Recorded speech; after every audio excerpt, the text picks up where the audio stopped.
thing.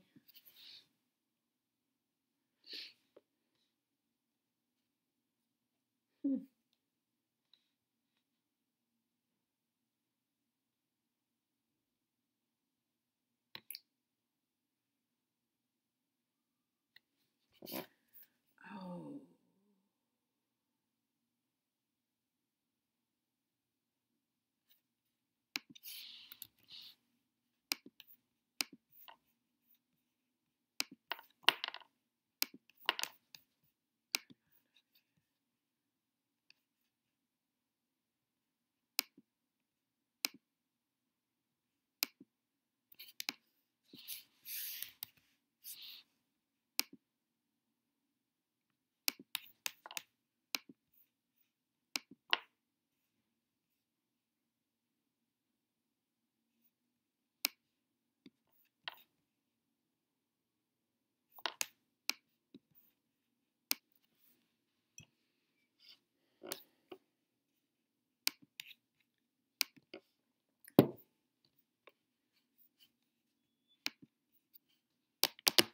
Hello, hello. Hey, hey, hey.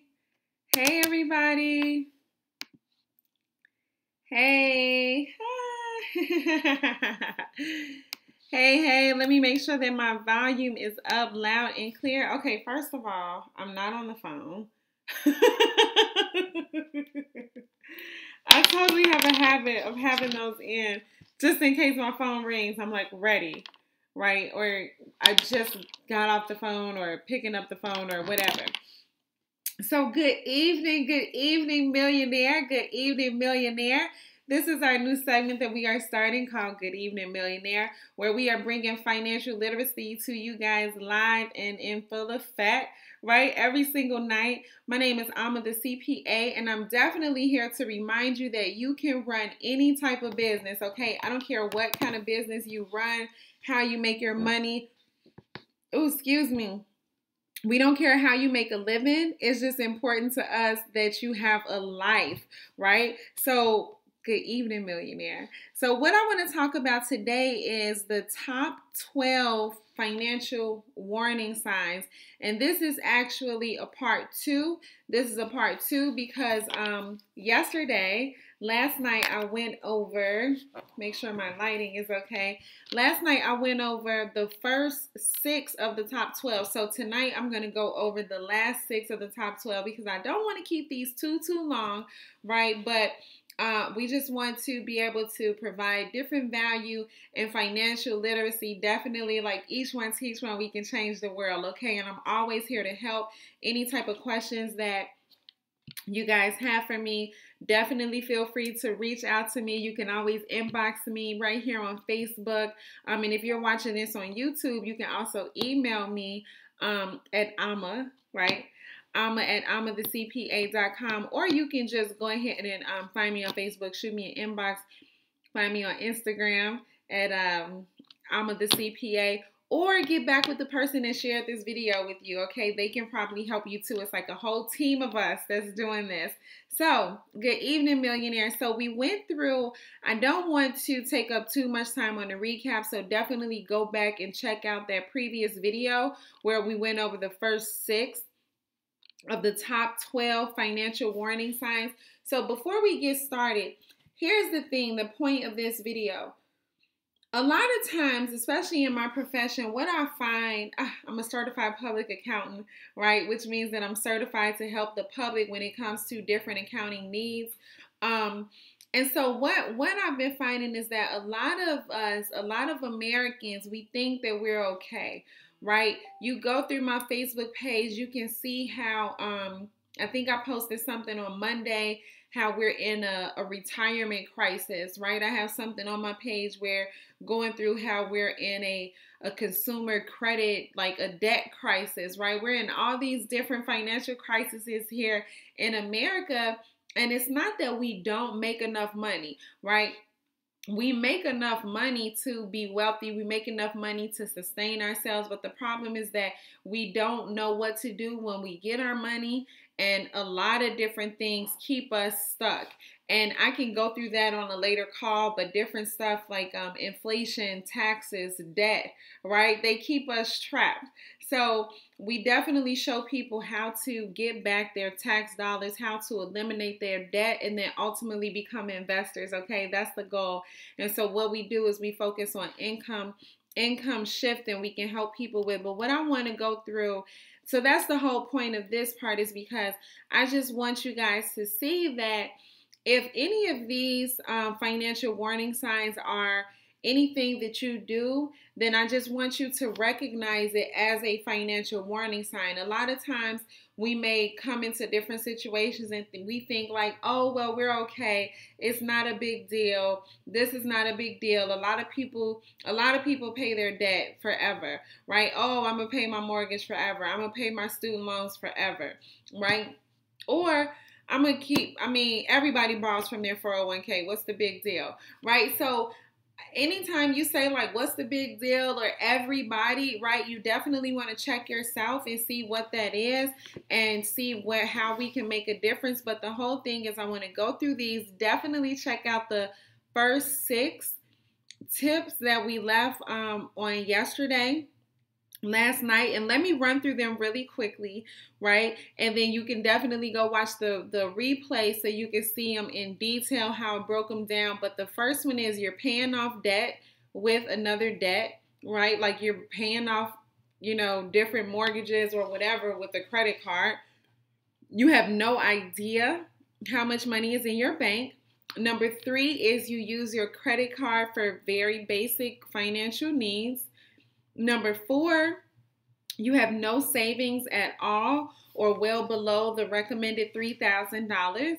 Number 5, you avoid opening bills and answering calls from 800 numbers because you're like, oh my God, right? And number 6, you temporarily stopped putting into your 401k or other retirement plan. So here we go. With number 7, and if you are on the Facebook Live, please give me a number 7, and thank you for the shares. Thank you for the shares. Give me a number 7 and a share. Millionaires, good evening, Millionaire. Also, make sure that you please do me a favor and put your name in the comments or your city that you are here representing this evening, and a share. Thank you so much. So number 7, you borrowed money from your retirement plan. Okay, so again, we're going through the top 12 financial warning signs. We went through 1 through 6 yesterday, and now today is 7 through 12. So you borrow money from your retirement plan. So here's the whole thing with that. A lot of times we may do something and we really think in our mind that it is temporary. We think that we have it all under control. We think that we have a solution for it, and we think that it's not a big deal. Listen, it is a big deal, because if you are working every day, you should not have to borrow money from your retirement plan. What's going to happen is, this is what's going to happen. You're going to say, okay, I'm going to just borrow money because I need some stuff done in the house. Maybe I didn't have an emergency fund and I had an emergency, so I had to take money for the emergency. But while I'm taking money, I might as well take money for this, and this. Okay, so you take $30,000, right? Now, let's say you take $30,000. The IRS penalty is 10%. Okay, so now you have to it's $33,000, right? Because that extra $3,000 is going to be in penalty to the IRS.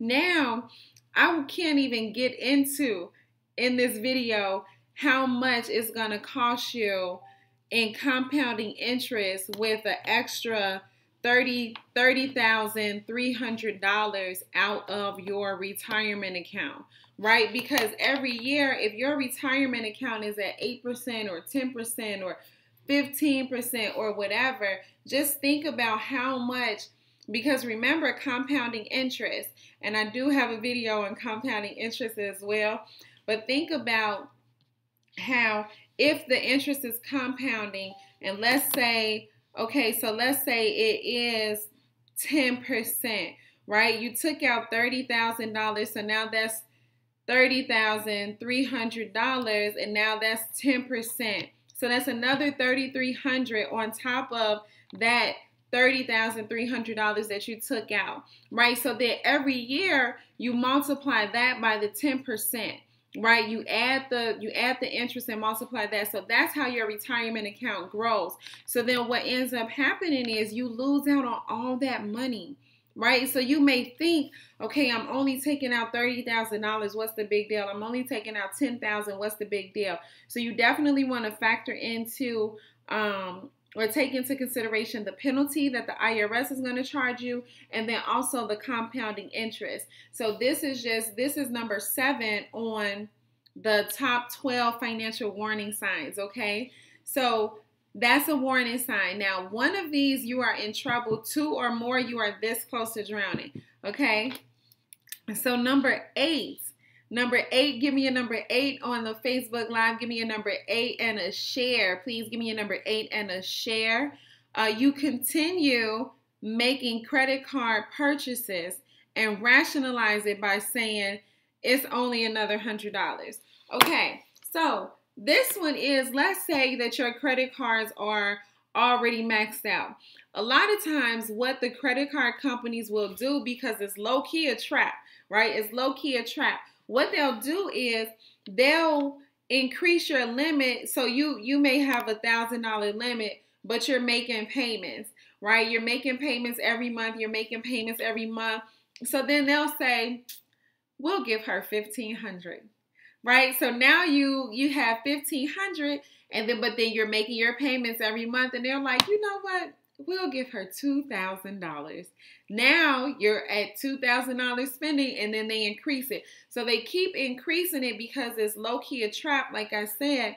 But then what you do is you keep putting another $100. Like $100 is not a big deal, but you really want to pay this stuff off, okay? So this is number 8 in the top 12 financial warning signs that you know maybe you need to reach out and get some type of help. Or, just kind of slow down on your purchases. Number 9, give me a number 9 and a share. Make sure that you guys turn on your notifications, please, if you did not do so already. Also, I have a link in the comments that you can go and take a financial survey and see how you guys fare out. Also, I will send out some free information. You can select, and when you take the survey, you can pick what you are most interested in when it comes to financial literacy, and then I can definitely send you over some information for that. So make sure you take that survey and give me a number 10. I almost forgot where we were. Give me a number 10 and a share. Give me a number 10 and a share. You charge on your credit card more than you pay off 1 month at a time. So if you are in a habit of using your credit card consistently, then you definitely want to also get in the habit of making sure that you pay more than you put on. So don't charge $200 and then pay $100. Charge $300 and pay $150. Okay, so what you want to do, especially when you're trying to get out of debt, is you don't want to charge anything, but let's say that you do, then you want to charge $300, but you want to pay $450, right? Charge $400 and pay $600, right? That way you are always ahead of it a little bit, right? A little bit ahead of it to the point where you can stop charging anything on it and just put money all towards paying it off. Okay, so I hope that I'm making sense to somebody out there. Please turn on your notifications if you did not do so already. And give me a number 11. Give me a number 11 and a share. And thank you so much for the shares, millionaires. I really appreciate it. Thank you so much for the shares. So number 11 is you don't have a plan to pay off your credit cards. We need a plan. We always need a plan. So again, this is our top 12 financial warning signs. 1 of them is a problem. 2 of them is you are this close to, being drowning in your finances. So you want to have a plan for paying off your credit card, because this is what happens. Life, right? Life happens, and you'll end up just not knowing how to make ends meet. You'll end up living from paycheck to paycheck. You'll end up in this cycle where you just keep going. You really don't know how to get out of it because you're just so caught up in the day to day. You know, go to work, come home, pay the bills, charge this, charge that.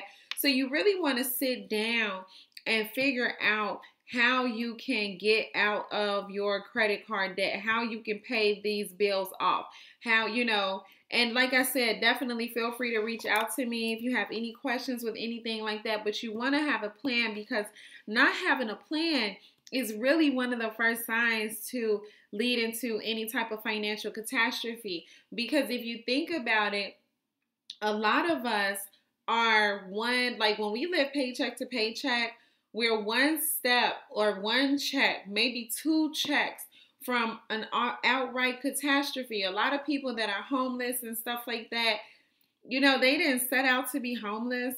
A lot of them went to school like everybody else. A lot of them got degrees like everybody else. A lot of them did everything that everybody told them to do like everybody else, but they just got caught up. You know, and so you definitely want to get a plan set in place, because you don't want to get caught up.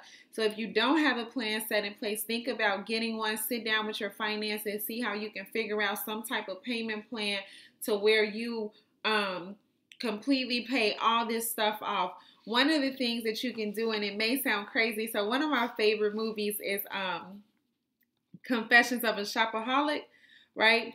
And but in the movie, she would literally freeze her credit cards, right? So maybe you don't want to break it, but if you put it in, like, you know, a cup of water or a bowl of water, you know, or you can put it in a bag, like a little Ziploc bag, put it in water, close it up, put it in the freezer. That way it makes it difficult for you to use it, right? And so if you can't use it and you didn't memorize the number, and you don't have the number saved in your Apple Wallet, and you don't have the number saved in your MacBook, etc., then freezing it can help you from using it as frequently, because by the time you have to thaw it out and all that stuff, or you trying to see the number and looking through the, you know, the clear baggie and stuff like that, by the time you get through all of that, maybe the impulse of you buying whatever it is that you wanted to buy has passed. So you want to at least make it difficult for you to be able to spend stuff, right, or charge stuff, because then that'll just keep you more and more in trouble. So I hope that that one helps as well. And last and definitely not least, number 12. Give me a number 12 and a share on the Facebook Live. Give me a number 12 and a share. Okay, this is a big one. You file exempt on your W-4 and you're over the age of 20 and your parents do not claim you on their taxes. Okay, the reason I say that, listen, when you file exempt on your W-4, that means that somebody is taking care of you. That means that you do not even take your own exemption for yourself. So for example, my nephew, hey nephew, I have 9, so hey to all of you. But the big ones, right? So I have 4 that are big, 1 in high school, 3 in college, right? So they work. You know, they work sometimes here and there and stuff like that. Like, so my oldest nephew is in St. Louis. Hey, Dion, right? So he works. He can claim exempt on his taxes. He lives with his mom. He's in school, etc., right? He cannot file his own. He's not legally responsible for filing his own taxes. He's not legally responsible for claiming his own exemption, right? Because his mom still takes care of him. Same thing with my other nephews, right? If you live at home and somebody is taking care of you, you're in college, right? You don't pay for everything for yourself, you can file exempt. If you are an adult Okay, so I say all that just to say that I'm not talking to my nephew. I'm not talking to college kids and high school kids that have a job and they claim exempt because, yeah, get them all their money, right? When you're an adult and you claim exempt, then you are trying to maximize getting all of your money. What I'm here to tell you is that it's legal ways to do that, right? It's legal ways to maximize your money and lower your taxes, but one of them is not filing exempt on your W-4. So if you're filing exempt on your W-4, then that's definitely a telltale sign that you are headed towards financial trouble, and you want to kind of sit back and take a look at your finances right then and there and see, like, okay, if you are in a situation, I know a lot of people that say, like, oh, I claim exempt 6 months out the year and then I go back and change it to 2. That's not right either. That's illegal. You want to literally, like, you want to adjust your W-4 correctly. You don't want to flip-flop and then end up owing money at the end of the year and all of that stuff, because that's not what you're supposed to do. So again, just to recap, only college kids and people that do not claim their own allowance, right? Like if you do not take care of yourself, then those are the people that claim exempt on their W-4. So these are the top 12 signs that, the top 12 financial warning signs, right? If you have one of these, it's a problem. If you have 2 or more, then you are this close to a catastrophe, and I'm here to help. I just want you guys to kind of be aware. If you have any of these, then definitely feel free to reach out to me and take the survey so I can get you guys some free information and you can kind of see where you fare out. Also, if you are in the Chicago area this Saturday, I'll be posting an event on my page. It's going to be at the La Quinta on 4700 Lakeshore Drive at 10 a.m. on Saturday morning. I have some of my amazing business partners coming in town from Detroit as well. So we're definitely going to be going through teaching financial literacy. That's what we do. So 10 a.m. at the La Quinta, 4700 Lakeshore Drive, and I will be there. So remember, I'm Amma the CPA, and I don't care. I'm signing off, right? And I don't care how you guys make a living, how you make your money. It's just important to me that you actually have a life. Okay, so good evening, Millionaire, and I will see you guys tomorrow, 7 p.m., 8 p.m. Eastern for your evening, Millionaire. Talk to you soon.